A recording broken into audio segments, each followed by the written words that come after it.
Hello, welcome to Wild West Garage. My name's Morgan, and that is a 73 F250 four-wheel drive crew cab. Belongs to Buckin Billy Ray. And if you watched my last video, you've seen how I fixed the cab mount and floor pan in this truck. And so, obviously this truck has some issues. Most notably with the paint, but we're not going to get into that at all, I don't think, at this point anyway. So another issue I got to deal with is the rad support on the driver's side. The rad support is in pretty bad shape. There's a huge piece of it missing from the driver's side. I priced out a new replacement, like a aftermarket replacement, and it's anywhere between $500 and $600 depending on who you buy it from. I'm not sure if that was Canadian money or US money, but even if it was just deflated Canadian money, that's what we're dealing with here. So $600, $500 to $600, and then I got to install it. We're looking at $1,000 or whatever by the time it's in there. So Buckin really doesn't want to spend that kind of money on it right now.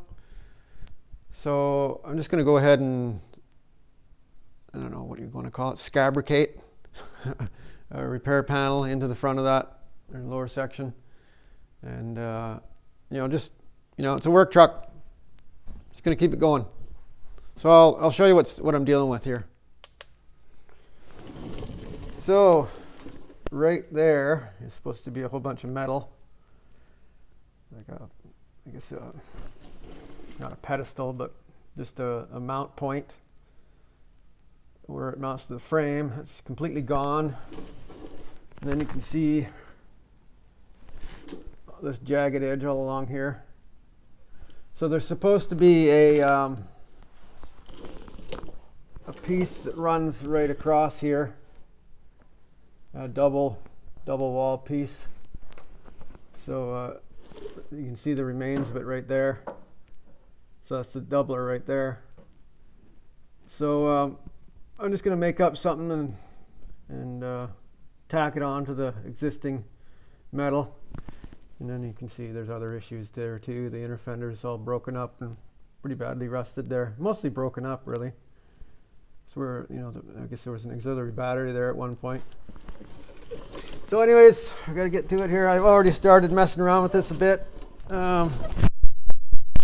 Started making a template for that bracket where the mount goes. And I just want to show you something here, how I could not get this mount out.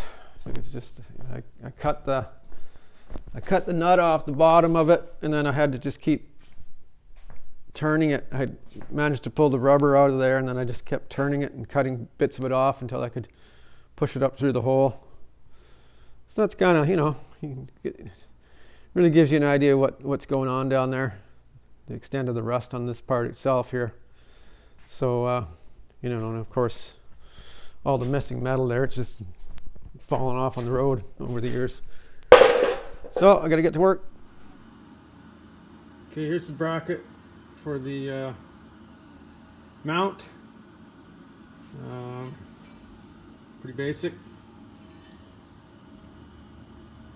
Just use the plasma cutter to punch a bunch of holes in it so I could spot weld it onto the upright on the rad support. So I'll show you where this goes. Right down here. So right up in there.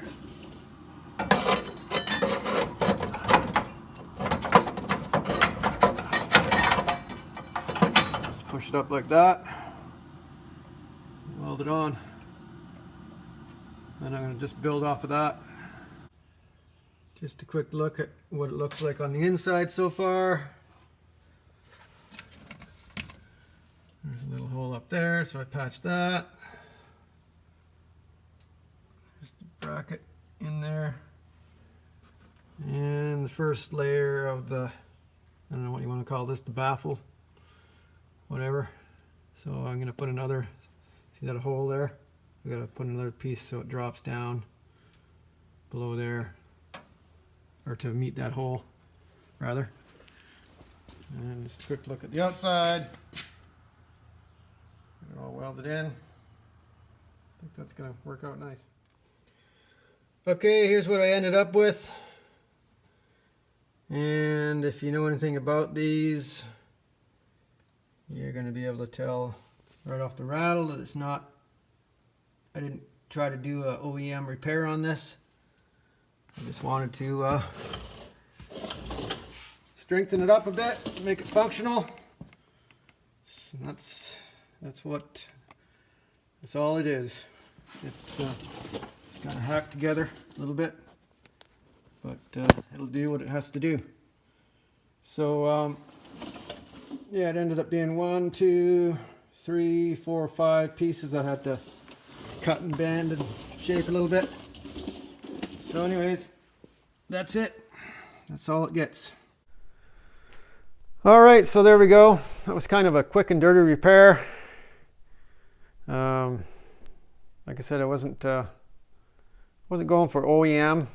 I told Buckin I'd do this repair on the rad support for him for $300.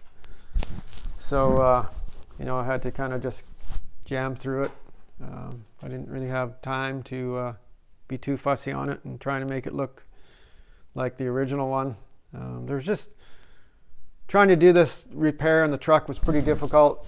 There's some pretty hard areas, difficult areas to reach as far as welding goes.